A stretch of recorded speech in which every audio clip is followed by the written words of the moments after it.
Hello बच्चों, एक बार फिर आपका स्वागत है इस क्लास में, जिसमें हम लोग आज पढ़ने वाले हैं क्लास 8th की इंग्लिश रीडर। दैट इज जो यूपी बोर्ड में इंग्लिश पढ़ाई जाती है, जिसे का नाम है इंग्लिश रीडर थर्ड क्लास 8, जिसका चैप्टर पढ़ने वाले हम 7 और जिसका नाम है बीर अब्दुल हमीद।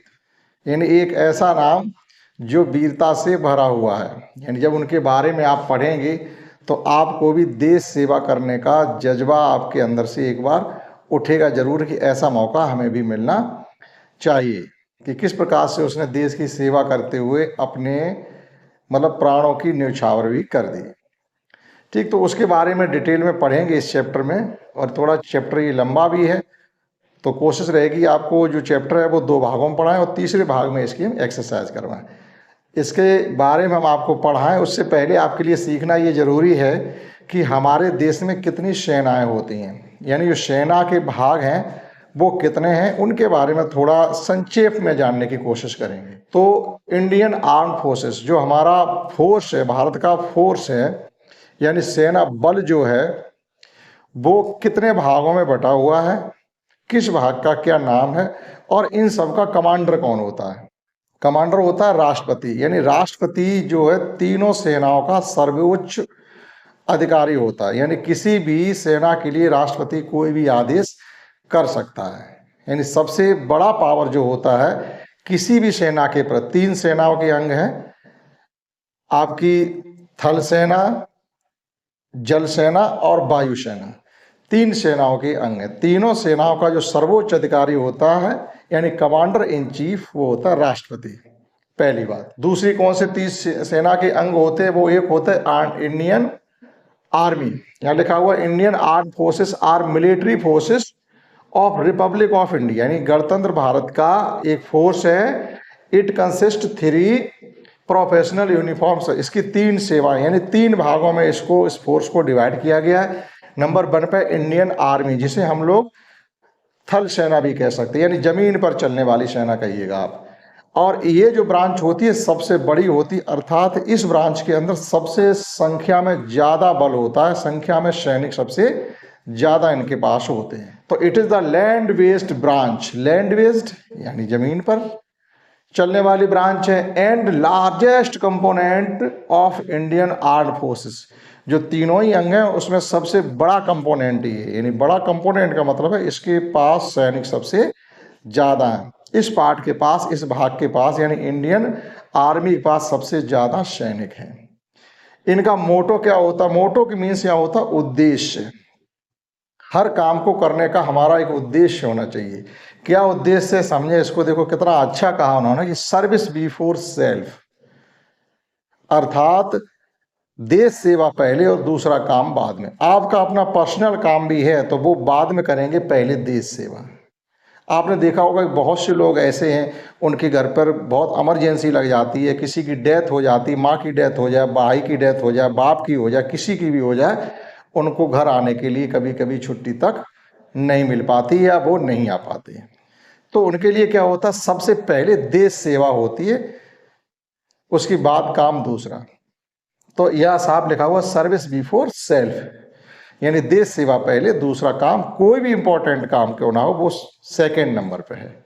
समझ पाए आप फर्स्ट ब्रांच के बारे में, सेकेंड ब्रांच। और सेकेंड ब्रांच है Indian navy. Indian navy means ये आपकी नवल ब्रांच होती है, यानी जल सेना। The Indian Naval branch, the Indian arm forces, इसको इंडियन नवल ब्रांच कहती है। एक तरीके से आप कह सकते हैं भारतीय जल सेना, स्थल सेना, जल सेना, यानी जल में रहने वाली, जल की रखवाली। जल की तरफ से अगर आपको, जैसे समुद्र की तरफ से आपके देश पर कहीं से आक्रमण होता है तो कौन उसको रोकेगा। तो ऑलरेडी ये लोग समुद्र में पहले से ही तैनात रहते हैं। इनके गश्ती विमान हैं, पनडुब्बियां हैं इनके पास। आजकल बहुत बहुत अच्छे जहाज हैं जो तरह तरह के हथियारों से, एक से एक बढ़कर टेक्नोलॉजी से लैस होते हैं, जो समुद्र में 24 आवर आपके देश के बॉर्डर की रक्षा करते हैं, किधर से भी कोई आ न जाए। इनका मोटो क्या है? सम नो वर्णम। शम नो वर्णम, ये तो संस्कृत में लिखा हुआ है। इसका मतलब क्या है कि जल के भगवान हम पर हमेशा कृपा करते रहे, क्योंकि हम जल में रहते हैं। कभी आप किसी नहर में, नदी में, तालाब में नहाने के लिए घुसते हो, तब भी सबसे पहले हम क्या करते हो, जल को प्रणाम करते हैं कि कहीं ऐसा ना हो कि हम इसमें डूब जाएं, तो जल के भगवान हमारी रक्षा करें। कोई जानवर आके हमको खा ले, उससे जल के भगवान हमारी रक्षा करें। तो इसलिए इनका ये मोटो रहता है, नो सम नो बर्डन means may the lord of the water, may the lord of the water, भगवान करे, कौन से भगवान, जल के भगवान हम पर हमेशा अपनी कृपा करते रहें। अर्थात किसी भी संकट में आने से हम पर जल के भगवान की कृपा बनी रहे और हमारा संकट टलता रहे। ये इनका मोटो है। लास्ट है द इंडियन एयरफोर्स, यानी भारतीय वायुसेना। अब जमीनी सेना हो गई, यानी जमीन की तरफ से अगर कोई अटैक होता है तो हमारी आर्मी देखेगी, जल की तरफ से अगर कोई अटैक करता है तो हमारा इंडियन नेवी देखेगी। लेकिन अगर वायु तरफ से यानी आकाश मार्ग से अगर हमारे देश पर, हम पर कोई अटैक करता, तब कौन आपकी रक्षा करेगा? तो उसके लिए है हमारा भारतीय वायुसेना, इंडियन एयरफोर्स। आपने देखा होगा कि आसमान में ऐसे बढ़िया बढ़िया जेट जाते हैं कि आपके कानों के पर्दा फाड़ते हुए चले जाते हैं, इतने तेज चलने वाले उनके पास, इंडियन एयरफोर्स के पास वायुयान है। और अभी बहुत से इतनी टेक्नोलॉजी आज अपने देश के पास, एयरफोर्स के पास भी है कि विदेशों से बहुत ही हाई क्वालिफाइड, यानी एक तरीके से उनकी टेक्नोलॉजी की आप पूरी डिटेल फाइंड करना चाहते तो नहीं मिल सकती आपको। मतलब इतना ज़्यादा हाई टेक्नोलॉजी वाले विमान हमारे देश में खरीद के लाए गए, जैसे राफेल जैसे विमान, ठीक पलक झपकते ही आपके धूल उड़ा के चले जाएंगे, जान ही नहीं पाओगे किसने अटैक कर दिया है। तो देखिएगा, it is the branch of the Indian arm forces. ये भी एक इंडियन आर्म फोर्सेस की ब्रांच है, जो कि इसको एयर फोर्सेस, आर्म फोर्सेस ना कह करके एयर फोर्सेस होगा। और इसका मोटो क्या है, नव सम नव स्पर्शम दीपम, नव स्पर्शम दीपम। इसका मतलब क्या है कि आप पूरे होशो आवास में, पूरे तन मन धन से, पूरे जोश में आकर के आसमान को टच करिएगा, आसमान को छुइएगा।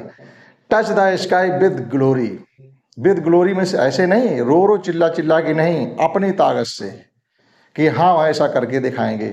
और कितने ऊपर आसमान में जा करके ये लोग विमान से जंप भी मार देते, पैराशूट की सहायता से कई किलोमीटर ऊपर से उतरते हुए जमीन पर भी ये आते हैं।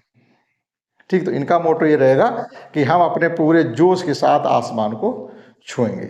तो ये थे हमारे भारतीय सेना के 3 अंग, जिनकी जानकारी हमें पहले से पता होनी चाहिए थी। ये इस चैप्टर से ही रिलेटेड है। इन तीनों सेनाओं का जो सर्वोच्च अधिकारी होता है वो एक ही होता है, भारत का जो पदेन राष्ट्रपति होता है वो। ऐसा नहीं जो राष्ट्रपति अपना पद छोड़ के चला गया, कार्यकाल पूरा कर लिया, वो नहीं। इस वक्त जो राष्ट्रपति है उसके पास ही इन सभी सेनाओं का सर्वोच्च अधिकार निहित होता है। क्लियर हुआ इतना? अब समझते हैं इसके चैप्टर में क्या है, वीर अब्दुल हमीद। नेक्स्ट में अब समझते हैं इस लेसन के बारे में वीर अब्दुल हमीद, जो कि सैनिक है, एक ब्रेव सोल्जर है। उसकी ये एक फाइटिंग का घटना है, इवेंट किसकी, एक फाइटिंग की, जो किसी दूसरे देश के साथ उसने युद्ध लड़ा है और उसमें वह वीर गति को प्राप्त हुआ। तो इसमें पूरा डिटेल में आपको समझाया गया है। आप समझने की कोशिश करेंगे, इंग्लिश के शब्दों के मीनिंग आपको समझने के लिए मिलेंगे, और किस प्रकार से वीरता से वो लड़ा या लड़ना चाहिए वो भी आपको सीखने के लिए मिलेगा। तो देखिए क्या कहा गया, this is the story of a brave soldier named Abdul Hamid. ये कहानी किसकी है, एक बहादुर सिपाही जिसका नाम क्या था, अब्दुल हमीद। बहुत ही सिंपल लैंग्वेज में लिखा हुआ है, this is a story of brave, brave means होता है बहादुर, सोल्जर मीन्स होता है सिपाही, जिसका नाम क्या था, अब्दुल हमीद कहिएगा या अब्दुल हामिद कहिएगा, अपनी लैंग्वेज के अनुसार आप सेट कर सकते हैं उसको। तो एक बहादुर सिपाही अब्दुल हमीद की एक कहानी है। He was a company quarter master in Indian army, Indian army और कंपनी क्वार्टर मास्टर था, ये एक पद होता है वहाँ पर। ठीक है, जैसे आपके क्लास में कोई मॉनिटर बना दिया जाता है तो क्या होता है, जैसे कोई कंपनी है उसका क्वार्टर मास्टर बना दिया गया, यानी उस पूरी कंपनी की कमांड उसके हाथ में है, जो ऑर्डर वो करेगा वो दूसरे सैनिक को मानना पड़ेगा। तो साफ लिखा हुआ, he was a company quarter master in Indian army, he was very brave soldier, यहाँ भी कहा गया था ब्रेव सोल्जर, फिर उन्होंने कहा he was very brave soldier. Indian army में क्वार्टर मास्टर था, लेकिन वह बहुत ही बहादुर सिपाही था। He was very brave soldier, वो एक बहुत बहादुर सिपाही था। He fought in the 1960 war between India and Pakistan, Bharat और पाकिस्तान के बीच में जो 1965 यानी 1965 की जो लड़ाई हुई थी, वो लड़ाई को इसने लड़ा था। वीर अब्दुल हमीद ने कौन सी लड़ाई लड़ी? जो भारत और पाकिस्तान के बीच में 1965 में जो युद्ध हुआ था, उसको इन्होंने लड़ा था। ही फॉट, फाइट मीन्स होता लड़ना, फॉट मीन्स लड़ा, यानी हमने लड़ाई की। He fought in the 1965 bar, bar means होता युद्ध, बिटवीन बीच में इंडिया एंड पाकिस्तान, भारत और पाकिस्तान के बीच में 1965 में बार हुआ था। वो लड़ाई में वीर अब्दुल हमीद भी थे इंडिया की तरफ से। नेक्स्ट में क्या है? अब्दुल हमीद वाज बॉर्न, अब ये बताया जाएगा कहाँ इनका जन्म हुआ था, क्या इनके माता पिता का नाम था, क्या इनके गांव का नाम था, ये नेक्स्ट पैराग्राफ में आप सीखेंगे। फर्स्ट में केवल ये बताया गया कि कौन सी लड़ाई लड़ी और कितना वह बहादुर था, और उसका वहां पर पद क्या था, पोस्ट क्या थी। पोस्ट थी quarter master in Indian army, ठीक। और 1965 का बार उन्होंने लड़ा था, जो भारत और पाकिस्तान के बीच में हुआ था। आप समझिएगा कि जन्म कहाँ हुआ, कब हुआ, इनके माँ और बाप का, पेरेंट्स का नाम क्या था। Abdul Hamid was born in Dhampur village of Ghazipur district, Uttar Pradesh में एक गाजीपुर डिस्ट्रिक्ट है, उस डिस्ट्रिक्ट के अंदर एक गांव है जिसका नाम है धामपुर, ठीक। डिस्ट्रिक्ट का नाम है गाजीपुर, ठीक। गाजीपुर कहाँ है? उत्तर प्रदेश में। उत्तर प्रदेश के गाजीपुर डिस्ट्रिक्ट के धामपुर विलेज में। क्लियर हुआ? 1 जुलाई 1933 यानी 1 जुलाई 1933 को इनका जन्म हुआ था। कहने मतलब ये कि 2024 चल रही है, 2024 मतलब 6 3 9 9 साल बाद उनके जन्म को पूरे 100 साल हो जाएंगे। 1 जुलाई 2033 को, अभी 2024 चल रही है, 1 जुलाई 2033 को इस व्यक्ति की जन्म सदी होगी। एक तरीके से वीर अब्दुल हमीद की जन्म सदी होगी, जो मनाई भी जाएगी, आपको देखने के लिए मिल जाएगा। तो 1 जुलाई 1933 को इनका जन्म हुआ था। कहाँ? एक मुस्लिम फैमिली हुआ था, क्योंकि नाम से ही पता चल रहा है कि वो मुस्लिम थे। एक मुस्लिम फैमिली में हुआ था। शकीना बेगम इनकी माँ का नाम था, और मोहम्मद उस्मान इनके पिताजी का। वीर अब्दुल हमीद के पिताजी का नाम मोहम्मद उस्मान था, और उनकी माताजी का नाम बेगम, शकीना बेगम था। क्लियर हुआ? जन्म कहाँ हुआ, कब हुआ, किस गांव में हुआ, किस डिस्ट्रिक्ट में हुआ, किस स्टेट में हुआ, तीनों चीजें क्लियर। स्टेट उत्तर प्रदेश, गांव धामपुर, डिस्ट्रिक्ट गाजीपुर। 1 जुलाई 1933 किस परिवार में हुआ था? मुस्लिम परिवार में हुआ था, जिनके पेरेंट्स का नाम था शकीना बेगम एंड मोहम्मद उस्मान। क्लियर हुआ? नेक्स्ट, अब वो ये कह रहे कि आप ये पसंद करेंगे जानना, कि आप इंटरेस्टेड हैं इनके बारे में, आपको आगे बताया जाए, तो आप इंटरेस्टेड हो तो बताएं, आप इंटरेस्टेड नहीं है तो आप फिर ना सुने इसको। लिखा हुआ है साहब, the would you like to know how become a hero of the 1960 war between India and Pakistan, कि आप उस एक बहुत ही बहादुरी भरे हुए वीर के बारे में जानना चाहेंगे, जिसने भारत और पाकिस्तान के बीच में जो 1965 में लड़ाई हुई थी, जिसको लड़ा, जिसका वह हीरो बना। Would you like to know, क्या आप जानना चाहेंगे, how he become the hero, कि वह एक कैसे हीरो बना। बीकम मीन्स बनना होता है, और बी के मीन्स बना। 1965 बार बिटवीन इंडिया एंड पाकिस्तान, जो इंडिया और पाकिस्तान के बीच में 1965 में जो लड़ाई हुई थी, उसका हीरो कौन बना और कैसे बना, क्या आप उसके बारे में जानना चाहेंगे? तो आपका जवाब होना चाहिए यस, हाँ हम जानना चाहेंगे। देखिएगा, अब शुरू होती है वो पूरी कहानी कि कैसे लड़ाई हुई, कहाँ पर हुई, किसने कितनी गोलियां चलाई, कितना किसके पास सोल्जर था, और किसने कितने लोगों को मारा। आइए शुरू करें। तो यहाँ पर लिखा हुआ, it was the early morning of 10 सितंबर 1965, यानी 1965 जो वर्ष था उसका 10 सितंबर की सुबह थी। It is the early morning, early morning means क्या होता? सुबह तड़के। 10 सितंबर की सुबह तड़के का दिन था, यानी सुबह ही सुबह हुआ था, और वर्ष चल रही थी 1965। India was fighting against Pakistan, Bharat Pakistan के विपरीत यानी विरुद्ध में लड़ रहा था। कहने का मतलब है कि भारत पाकिस्तान की लड़ाई चल रही थी, और ये जो घटना है वो 10 सितंबर 1965 की है, सुबह सुबह की। Pakistani regiment of Patton tanks was marching to the Bhikhiwind Amritsar road, ये जगह का नाम है। भिकीबिंड अमृतसर रोड, अमृतसर की तरफ आप जाएंगे तो वहां पर ये जगह का आपको नाम पता चल जाएगा, Bhikhiwind Amritsar road in Khemkaran sector of India. Bharat का एक खेमकरन नामक सेक्टर भी है, खेमकरन सेक्टर ऑफ इंडिया, उस सेक्टर का नाम है खेमकरन। वहां पर एक जगह है भिकीबिंड रोड, उस रोड की तरफ क्या था कि Pakistani regiment pattern tanks, Pakistan में पैटर्न टैंक्स पाए जाते हैं, भारत पाकिस्तान रेजिमेंट के पैटर्न टैंक्स। मार्चिंग क्या होता है, आपने एक पढ़ा मार्च, जनवरी फरवरी मार्च, एक मार्च में होता है आगे बढ़ना, तो यहां मार्चिंग का मतलब वही है आगे बढ़ना। पाकिस्तान के पैटर्न टैंक्स, पाकिस्तान रेजिमेंट के पैटर्न टैंक्स भिकीबिंड रोड पर आगे बढ़ते हुए आ रहे थे, जो कि खेमकरन सेक्टर में था। क्लियर हुआ। It reached A village Cheema, और चलते चलते उनके टैंक कहां तक आ गए, चीमा नामक एक गांव है, वहां तक पाकिस्तान के पैटर्न टैंक आ गए थे। The village was on the Indo पाक बॉर्डर, और ये विलेज गांव की स्थिति क्या थी, भारत पाकिस्तान का जहां बॉर्डर है उस बॉर्डर पर इस गांव की लोकेशन थी, तो वहां पर पाकिस्तान के टैंक मार्च कर चुके थे, यानी आ चुके थे। यहां तक समझ में आया।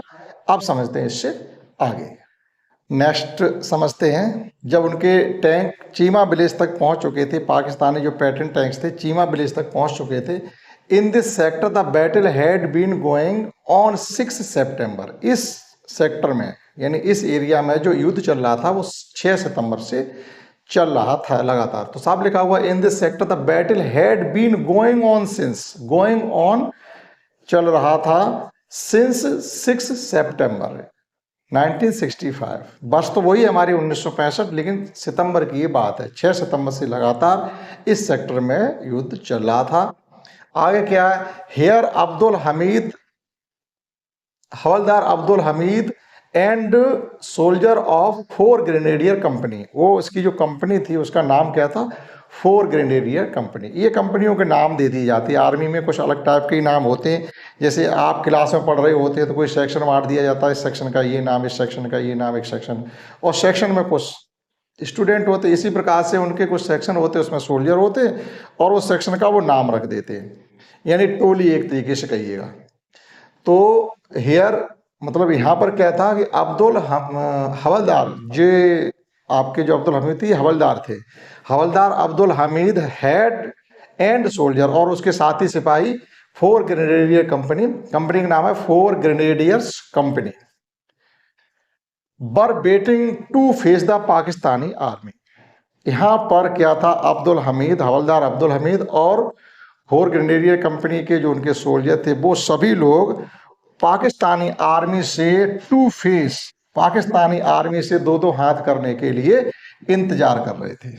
साफ लिखा हुआ वर वेटिंग, इंतजार में थे कि आने दो, हम तैयार हैं, उनकी तरफ अपना मोर्चा लिए हुए बैठे थे कि आने दो। ये तो उन्हें दिख रहा था कि उनके टैंक कहाँ तक आ चुके हैं, लेकिन होता क्या है कि लड़ाई कब की जाएगी, जब आपके रेंज में आ जाए तभी तो आप गोली चलाओगे।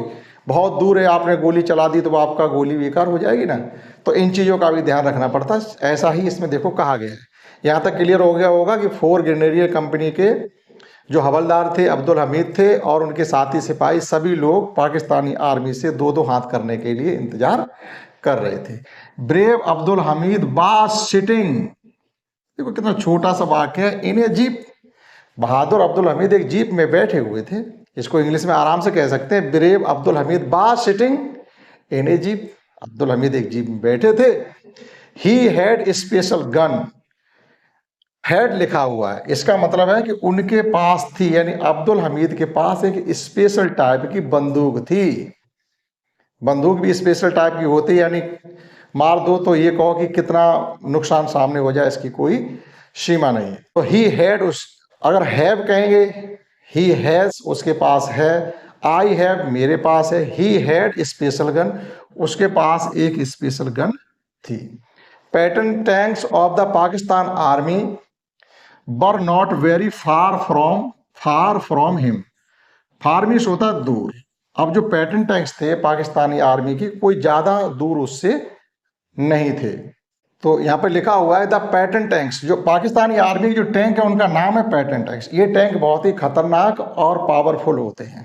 पाकिस्तान की आर्मी में ये पैटर्न टैंक्स हैं जो कि बहुत खतरनाक और पावरफुल होते हैं। The pattern tanks of the Pakistani army were not very far, far means होता दूर, कोई अब ज़्यादा दूर अब्दुल हमीद से नहीं रह गई थी। यानी अब्दुल हमीद की जो सेना जहाँ पर रुकी हुई थी कंपनी, उससे उन पाकिस्तानी आर्मी के जो टैंक आ रहे थे कोई ज़्यादा डिस्टेंस अब नहीं रह गई थी। He could hit the tank with his gun, अगर वह चाहता तो अपनी बंदूक से गोली वहां उस टैंक पे मार सकता था, टैंक को डिस्ट्रॉय भी कर सकता था। लेकिन कभी कभी क्या होता है, जब कोई चीज़ हमसे थोड़ी रेंज से अभी बाहर है फिर भी गोली चला तो हम श्योर नहीं होते हैं कि पता नहीं गोली लगेगी नहीं लगेगी, बेवजह हमारा ये कारतूस खराब हो जाए, जो कि बहुत ही ज़्यादा कीमती होता है और वो काम में हमें हर तरीके से लाना है। तो वही चीज़ यहाँ पर लिखा हुआ, he could hit the tank with his gun, वह अपनी बंदूक से उस टैंक को हिट कर सकता था, वह उस कर सकता था। ठीक है। इफ ही वांटेड टू, अगर वह चाहता तो उस टैंक को हिट कर सकता था, लेकिन उसने ऐसा अभी नहीं किया। He was a good shoot, वह बहुत अच्छा निशानेबाज था। But he did not want to waste his shots, देखो वही बात आ गई, लेकिन वह अपने शॉट्स जो थे वो उन्हें बर्बाद नहीं करना चाहता था बेवजह। यानी एक गोली हम चलाएं तो उधर से कुछ काम हो तब चलाइएगा। ही डिड नॉट वांट, वह नहीं चाहता था, टू वेस्ट, नष्ट करना, बर्बाद करना, बेकार करना, हिज शॉट्स, अपने कारतूस या अपने गोला बारूद जो भी है उसको अभी वेस्ट नहीं करना चाहता था।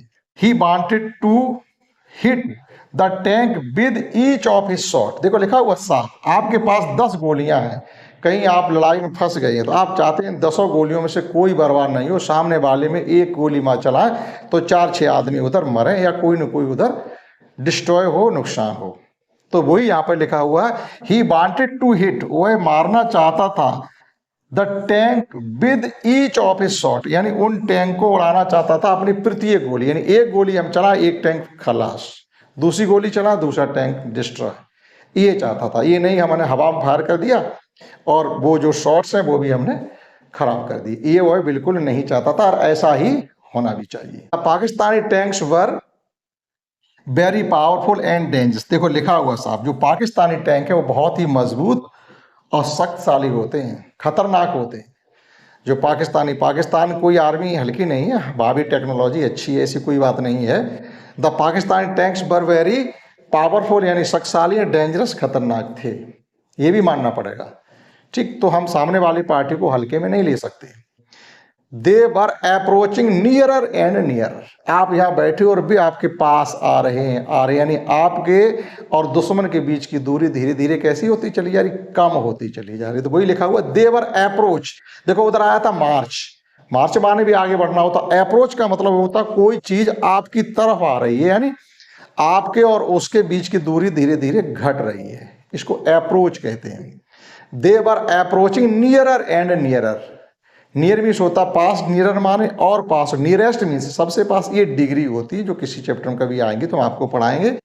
तो वे आप उसके और पास आ रहे थे, अर्थात पाकिस्तानी टैंक और वीर अब्दुल हमीद के बीच की दूरी लगातार घटती जा रही थी। दे वर फायरिंग कंटिन्यूअली, लेकिन वो लगातार फायर करते चले आ रहे थे, वो ऐसे ही चुपचाप नहीं आ रहे थे, उनके फायर लगातार थे, कहाँ गिर रहे किन से क्या हो रहा है इससे उन्हें कोई लेना देना नहीं था, वो अपने गोले दागते हुए लगातार चले आ रहे थे। साफ लिखा हुआ दे वर फायरिंग कंटिन्यूअली, वो लगातार फायर कर रहे थे। ब्रेव अब्दुल हमीद मार्च फॉरवर्ड, फॉरवर्ड मीन्स होता है आगे, मार्च मीन्स बढ़ा, वीर अब्दुल हमीद अपनी जीप से उतरा और आगे बढ़ा। क्या किया, he saw a Pakistani tank, उसने एक पाकिस्तानी टैंक को देखा, he saw a Pakistani tank, उसने एक पाकिस्तानी टैंक को देखा। ही turned his gun and fired A shot, बंदूक उठाई और एक शॉट लगाया उस टैंक की तरफ। द टैंक कॉट फायर, एक ही बार में। अब वो स्पेशल गन की बात कही गई थी, he had a special gun, तो वो किस प्रकार की स्पेशल गन थी, जो टैंक में एक ही शॉट में आग लगा दी, धुआं कर दिया, उसको आग में बदल दिया। साफ लिखा हुआ he saw a Pakistani tank and turned his gun, और अपनी बंदूक उठाई, फायर्ड ए शॉट, और एक गोली दागी। द टैंक कॉट फायर, और उस टैंक में आग लग गई। एक ही बार में एक ही गोली से उस टैंक में आग लग गई। यानी टैंक पावरफुल और डेंजरस था, लेकिन जो स्पेशल गन थी वो भी कम नहीं थी। ठीक है। एंड बेंट अप, देखो साफ लिखा हो, एंड बेंट अप फ्लेम्स, अर्थात वह टैंक पूरी तरीके से डिस्ट्रॉय हो गया, उसने आग पकड़ ली, उसमें जो भी सैनिक वगैरह रहे होंगे सब फिनिश एक ही बार में। इसीलिए तो कहा जा रहा बीर अब्दुल हमीद, कोई ऐसा वैसा सैनिक थोड़ी था, ऐसा वैसा निशानेबाज भी नहीं था। ठीक, थोड़े सिपाही थे लेकिन फिर भी सामना किया और एक फायर में एक टैंक फिनिश डिस्ट्रॉय कर दिया। All the soldier of Abdul Hamid company पर वेरी हैप्पी, अब्दुल हमीद की कंपनी के सभी सिपाही ये देख करके उसने एक फायर से एक टैंक को फिनिश कर दिया, बहुत खुश थे। यहाँ तक आपके समझ में आया होगा। तो हमने कहा था ये चैप्टर थोड़ा बड़ा है तो इसको हम दो भागों में आपको पढ़ाएंगे। तो फर्स्ट पार्ट हमारा यहाँ तक रहेगा, सेकेंड पार्ट इसका बचा हुआ भाग रहेगा और थर्ड में आपको पढ़ाएंगे इसकी एक्सरसाइज। ठीक, आशा करते हैं आपने समझ पाई होगी। इस क्लास में इतना ही, दैट्स ऑल।